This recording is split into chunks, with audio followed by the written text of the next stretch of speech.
Introdução da Carta a Diogneto.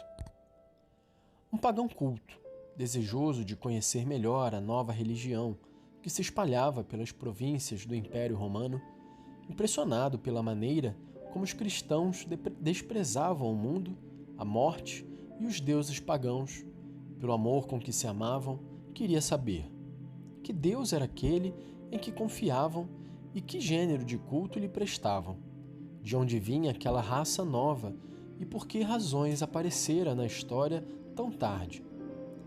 Foi para responder a estas e outras questões de igual importância que nasceu esta joia da literatura cristã primitiva, o escrito que reconhecemos como a Carta a Diogneto. Respondendo às questões propostas por interlocutor, o texto se revela simultaneamente como crítica do paganismo e do judaísmo e defesa da superioridade do cristianismo.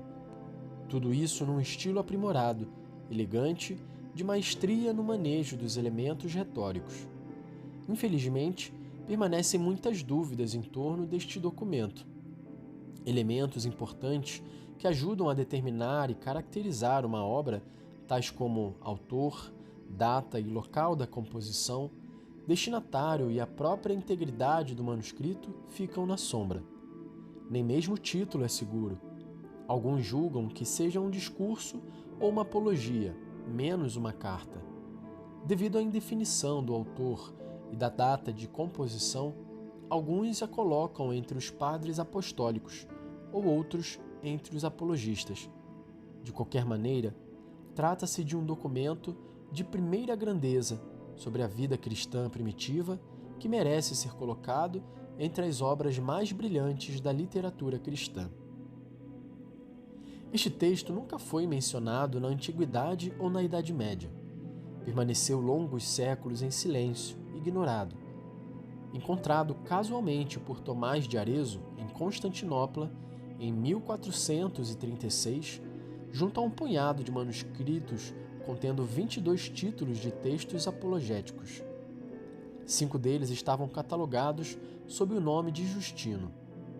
Junto com o discurso aos gregos, atribuído a Justino, estava outro manuscrito com os dizeres do mesmo a Diogneto. Não se encontrou até agora nenhuma outra versão deste documento. Este manuscrito grego, único, percorreu, a partir de sua descoberta, longo caminho até se alojar na Biblioteca Municipal de Estrasburgo. Mas não teve sorte muito brilhante. Em 1592, Henricus Stephanus o editou com o nome de Carta a Diogneto. Por esta época, foram feitas algumas cópias para outras bibliotecas, o que salvou o texto. De fato, um incêndio provocado pela artilharia na Guerra Franco-Prussiana em agosto de 1870 destruiu a biblioteca e seu acervo. Quem é, afinal, o autor deste discurso ou apologia? Após séculos de discussões, permanece ainda hoje grande incógnita. Há pelo menos um consenso entre os especialistas. Não é obra de Justino Mártir. Já no século XVII, Tylemon negava esta autoria, atribuindo-a a um dos apóstolos. A partir daí, as hipóteses se multiplicaram. Para uns, seria obra de Apolo, discípulo de Paulo, ou de Clemente Romano, para outros, de Aristides ou de Hipólito de Roma. Há os que pensam que este escrito é uma falsificação, uma ficção literária produzida nos séculos XII ou XIII, ou mesmo invenção de seu editor, Henrique Stephanus, do século XVI. Na verdade, por razões de divergências de estilo entre os escritos, em razões da argumentação de fundo, de opiniões preferidas, há palpáveis diferenças entre este discurso e os escritos dos autores propostos. Em 1938, Casamassa concluía que o autor da Carta a Diogneto é e continua até agora desconhecido. Das tentativas que se fizeram para identificá-lo com algum escritor do século II, algumas são, certamente, errôneas, por apoiar-se em motivos falsos. Por exemplo, as de Bunsen e Drásic, que veem na carta reflexos do gnosticismo. Outras não passam de hipóteses mais ou menos sedutoras. Foi a partir de 1946, quando Paul Andresen publicou sua tese de que a carta ou o discurso a Diogneto não é outra coisa que a hipologia de Quadrato apresentou ao imperador Adriano e dada por perdida que surgiu nova polêmica. As provas com as quais Andresen tenta sustentar sua tese podem ser resumidas no que segue. A obra data indubitavelmente dos séculos II ou III. Vários autores destes séculos podem ser eliminados, como Aristides, Justino, por razões de estilo, linha de pensamento que se diferenciam demasiado da carta de Diogneto. Após examinar cada um dos escritores restantes, não nos resta senão Quadrato. Embora a apologia de Quadrato tenha se perdido, Eusébio de Cesareia conservou um fragmento no qual se percebe que seu autor é dos primeiros tempos do cristianismo. Segundo a tradição dos pesquisadores, Quadrato foi, de fato, um dos primeiros apologistas. Eusébio, na História Eclesiástica IV, nos relata que Trajano, tendo exercido o poder durante 20 anos inteiros, menos 6 meses, Hélio Adriano percebeu a sucessão do poder. É a este último que Quadrato remeteu um discurso que lhe havia endereçado. Ele tinha composto esta apologia em favor de nossa religião, porque alguns homens maus se empenhavam em perturbar os nossos. Encontra-se ainda agora este livro entre muitos de nossos irmãos e também conosco. É possível ver nele provas brilhantes da inteligência do autor e de sua exatidão apostólica de doutrina. O autor revela sua antiguidade por aquilo que narra com estas palavras.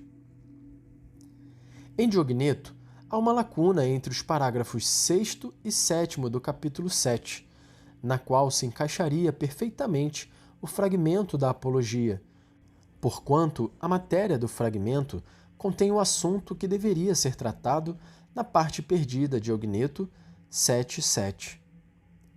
Por uma análise detalhada, Andresen mostra como o estilo do fragmento da Apologia de Quadrato é consoante ao do discurso a Diogneto.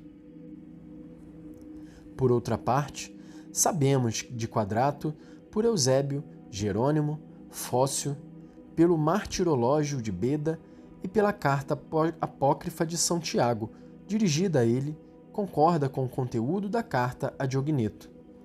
A impressão que se tira acerca do autor da leitura da carta coincide com o que sabemos do apologista Quadrato pela tradição, ou seja, que foi discípulo dos apóstolos, que escreveu em estilo clássico e que não somente lutou contra o paganismo, mas também contra o judaísmo. Parece-nos que podemos, sem cometer desatinos, acolher a tese de Andresen, até que surjam provas em contrário mais convincentes como hipótese de trabalho. Se aceitarmos a hipótese de que o autor desta apologia é mesmo Quadrato, então o problema do destinatário está praticamente resolvido. Sabemos ainda por Eusébio que Quadrato dirigiu sua apologia a Adriano, e os dados que nos proporciona a obra sobre seu destinatário, Diogneto, conviriam perfeitamente a este imperador. Mas como Adriano é Diogneto?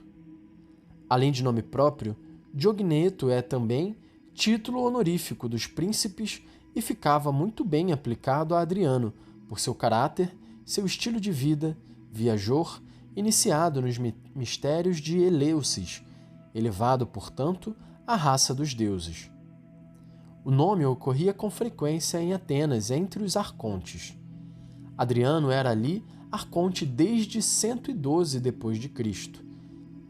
Não só Quadrato, também Marco Aurélio titula Adriano de Diogneto, a quem deveu sua formação. Diz o biógrafo de Marco Aurélio, Capitolino, em Vita Antonini: a Diogneto é, Adriano, devo a aversão pela vanglória, o não dar fé aos contos dos obreiros de prodígios e os charlatães, sobre os encantos, sobre a evocação dos espíritos e outras superstições, diz Marco Aurélio no livro 1 de seus Pensamentos. A carta Apologia faz frequentes referências à iniciação mistérica de seu destinatário. Esta começa pela purificação. Na carta Apologia se diz: comecemos. Purificado de todos os preconceitos que se amontoaram em tua mente, despojado do teu hábito enganador e tornado pela raiz homem novo. As referências a um destinatário iniciado nos mistérios de Eleusis se encontram também nos capítulos 4, 6, 7, 8 e 10. O ataque ao judaísmo, a circuncisão como mutilação da carne, pode ser compreendido recordando que Adriano proibiu a circuncisão precisamente por ser uma mutilação do corpo. Portanto, podemos concluir que o destinatário da carta Apologia de Ogneto seja mesmo o imperador Adriano. Data e local de composição estão ligados, obviamente, à questão fundamental da autoria. Para Teilemann, esta carta Apologia teria sido escrita antes dos anos 70, provavelmente em Atenas. Marrou, profundo conhecedor da literatura dos séculos II e III, julga que a obra tenha sido redigida por volta de 190 a 200, em Alexandria. Neste caso, seu autor seria Panteno, mestre de Clemente de Alexandria.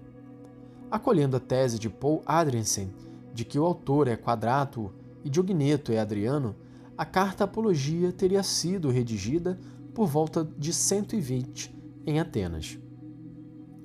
Esta apologia, muito rica, doutrinal e espiritualmente, é também muito breve. Seu conteúdo denso pode ser dividido em 4 partes.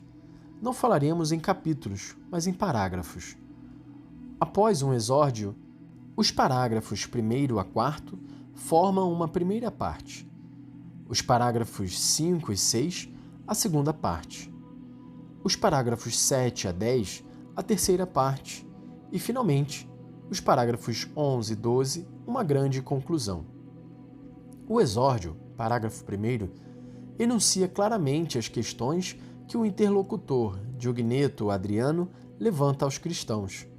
Assim, o discurso se abre com uma introdução, na qual o autor elenca as questões às quais pretende responder. Aí estão as razões do escrito, sua motivação.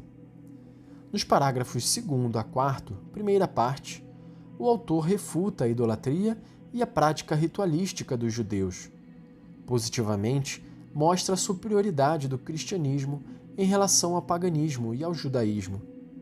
Os cristãos se recusam a adorar os deuses pagãos porque são ídolos e não praticam os ritos judaicos porque são vazios. Segundo o autor, as práticas judaicas são provas de insensatez e não de religião.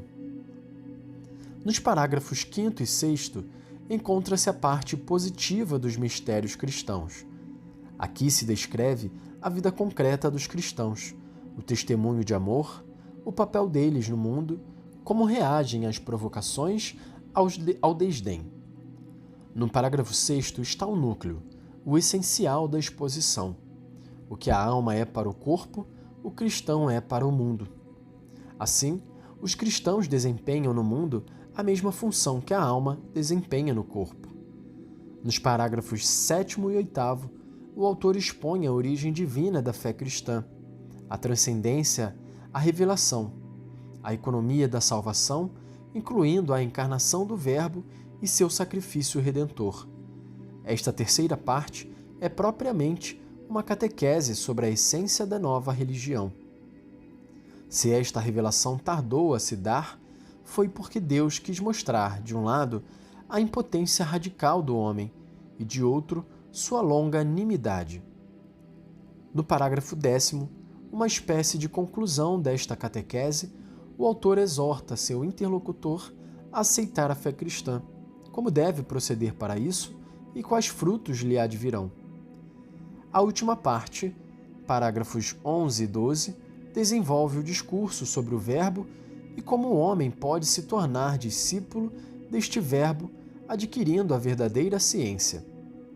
Como exortação final, apresenta um apelo à conversão de seu interlocutor, mostrando novamente como a vida se tornará fértil, rica, valiosa e feliz.